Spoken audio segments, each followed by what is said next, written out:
दोस्तों, इतिहास पे सियासी जंग जारी है। एनसीईआरटी इतिहास की किताबों में से कुछ हिस्से निकाल रही है, तो उसके ऊपर इतिहासविद से लेकर के सियासतदान अपनी अपनी प्रतिक्रिया दे रहे हैं। इस सियासी जंग के बीच में अचानक जो है ज्योतिरादित्य सिंधिया कूद पड़ते, उन्होंने राहुल गांधी और कांग्रेस को देशद्रोही बता दिया।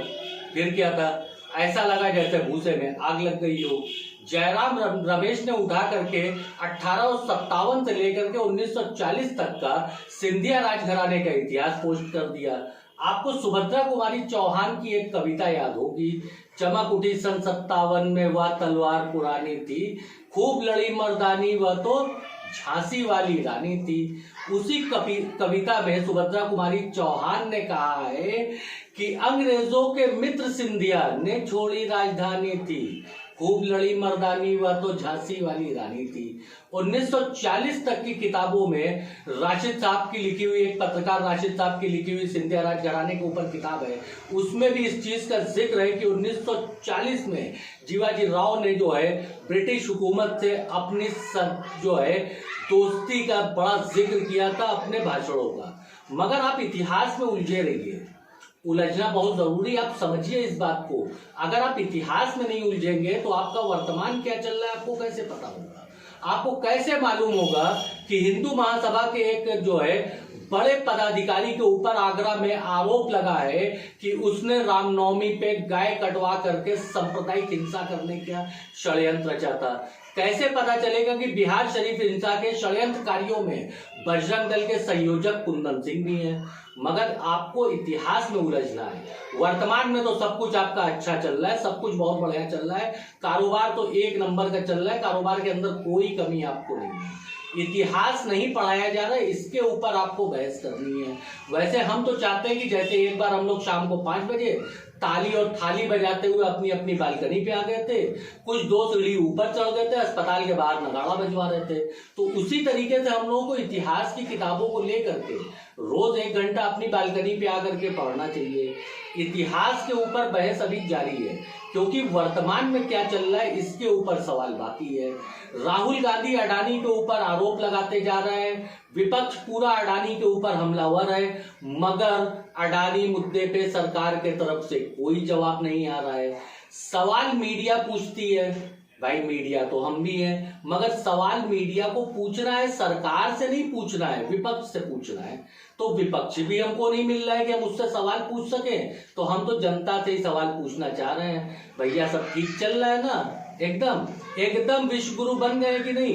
वैसे एक तो बात हम आपको बताते हैं, विश्व गुरु तो सबसे बड़ा बनारस है, बनारस से बड़ा विश्व गुरु पूरी दुनिया में कोई नहीं मिलेगा। यहाँ सब गुरु है, कोई चेला नहीं है।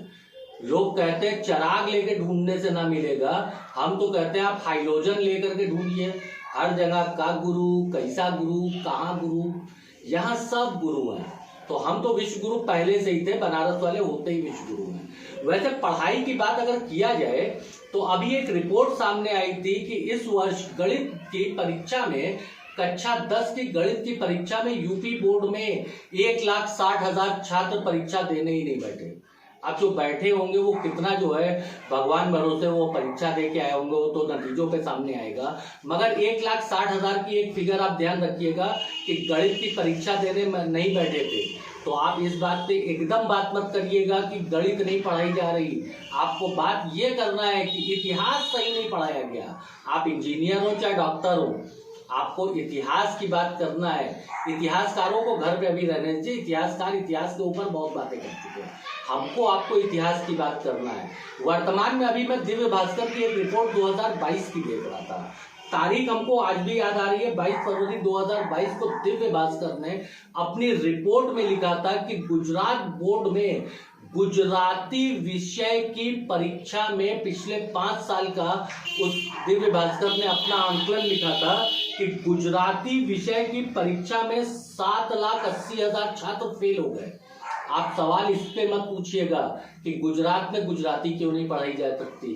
2022 में 30% विद्यार्थी गुजरात में गणित विषय में फेल हो जाते हैं। गणित पढ़ाई जा रही है, इस पे मत पूछिए। हाँ, कोचिंग की फीस कितनी बढ़ गई है, छात्रों को, अपने बच्चों को अपने स्कूल में एडमिशन करवाया, उनकी फीस कितनी बढ़ गई है, इसके ऊपर भी सवाल मत पूछिएगा।